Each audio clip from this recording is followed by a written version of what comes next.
სამყარო სავსეა საიდუმლოებებით. ადამიანის ცნობის მოყვარეობას კი საზღვარი არ აქვს. საუკუნეების მანძილზე მეცნიერება და ფილოსოფია ცდილობს ჩაწვდეს სამყაროსა და ადამიანის ბუნებას. ჩვენ ვიხედებით კოსმოსში გიგანტური ტელესკოპებით, რათა დავინახოთ სამყაროს დიდი სურათი. ასევე ვაკვირდებით მატერიას სუპერმიკროსკოპების საშუალებით, რათა გავიგოთ თუ რისგან შედგება რეალობა. ჩვენი წარმოდგენა სამყაროზე დღითი დღე იზრდება და ფართოვდება, რაც ერთი შეხედვით ჯანსაღი და სასიამოვნო პროცესი უნდა იყოს. თუმცა სიმართლის აღმოჩენამ ზოგჯერ შესაძლოა დიდ კატასტროფამდე მივიყვანოს. წარმოიდგინეთ, შვეიცარია, 1905 წელი. 26 წლის ალბერტ აინშტაინი წერს და აქვეყნებს თავის ყველაზე ცნობილ ფორმულას. E უდრის mc². ეს არ არის უბრალო მიგნება. ეს ფორმულა სამყაროს ყველაზე დიდი საიდუმლოს გასაღებია. ამ ფორმულით აინშტაინმა გვითხრა, რომ მასა და ენერგია სხვადასხვა რამ კი არ არის, არამედ ერთი და იმავე არსის ორი სხვადასხვა გამოვლინებაა. მაგრამ მაინც რას ნიშნავს ეს სიტყვები? ეს იმას ნიშნავს, რომ ნებისმიერი მცირე მასის სხეული ენერგიის კოლოსალურ რაოდენობას შეიცავს, რომ სამყაროს ყოველი ნაწილაკი არის არა უსულო საგანი, არამედ პატარა წვეთში შეკუმშული წარმოუდგენლად დიდი ძალა. ამ აღმოჩენამ აინშტაინის მსოფლიო მასშტაბის აღიარება მოუტანა. მეცნიერებამ კიდევ ერთი დიდი ნაბიჯი გადადგა სამყაროს შესწავლის გზაზე. მშვენიერია არა, მაგრამ გავიდა 40 წელი. კაცობრიობა მეორე მსოფლიო ომის გასაწყისში გაეხო. სახელმწიფოები ერთმანეთს დაუნდობლად ბომბავენ და ანადგურებენ. ამ დროს ამერიკის პრეზიდენტ რუზველტს ალბერტ აინშტაინისგან წერილი მისდის. გაფრთხილება მარტივია. ნაცისტური გერმანია ატომურ ბომბზე მუშაობს. თუ ჰიტლერი ამ ძალას პირველი დაეუფლება, ცივილიზაცია დასრულდება.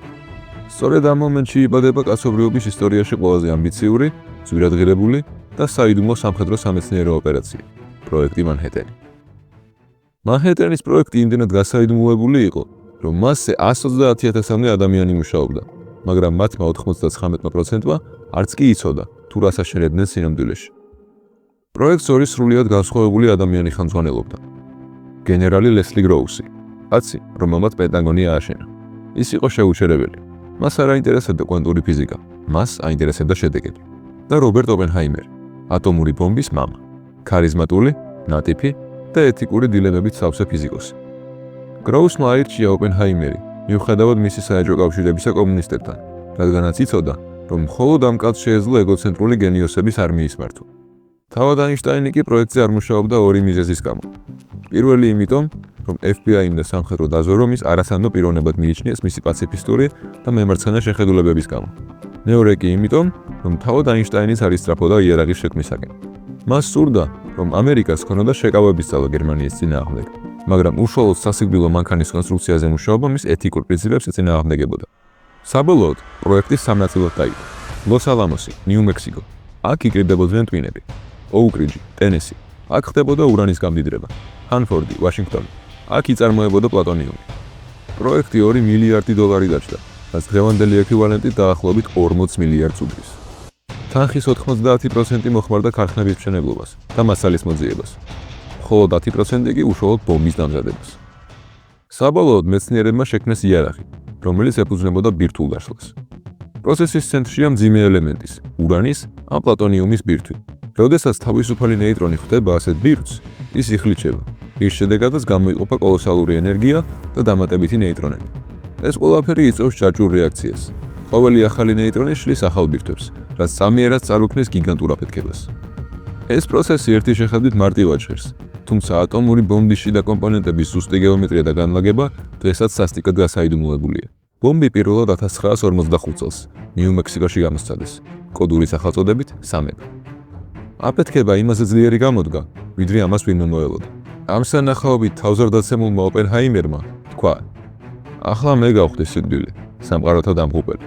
აქ დამთავრდა მეცნიერება და დაიწყო ცივი პოლიტიკა. 6 აგვისტო 1945 წელი. ბომბის სახელწოდებით პატარა ბიჭი დაეცა ჰიროსიმას. მსხვერპლი 140,000 ადამიანი. 9 აგვისტო 1945 წელი. ბომბის სახელად მსუქანი კაცი დაეცა ნაგასაკის. მსხვერპლი კიდევ 70,000 ადამიანი. როცა აინშტაინმა ჰიროსიმასა და ნაგასაკის ამბავი გაიგო, აღიარა, რომ თავისი ცხოვრების ყველაზე დიდ შეცდომად სწორედ ის მომენტი მიიჩნია, როცა რუზველტს ბირთვული იარაღის შექმნისკენ უბიძგა. მან გააღო პანდორას ყუთი, რომლის დახურვაც სამწუხაროდ ვეღარ ამის შეძლო. იყო ეს საჭირო.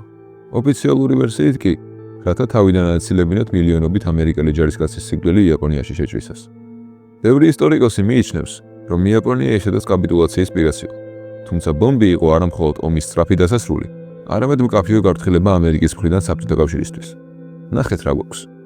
მაგრამ მანჰეტენის პროექტი არ ყოფილა ისეთი ჰერმეტული, როგორც ეს კროუს ეგონი. საბჭოთა ჯაშუშები ინფორმაციას პირდაპირ სტალინს აზრდიდნენ.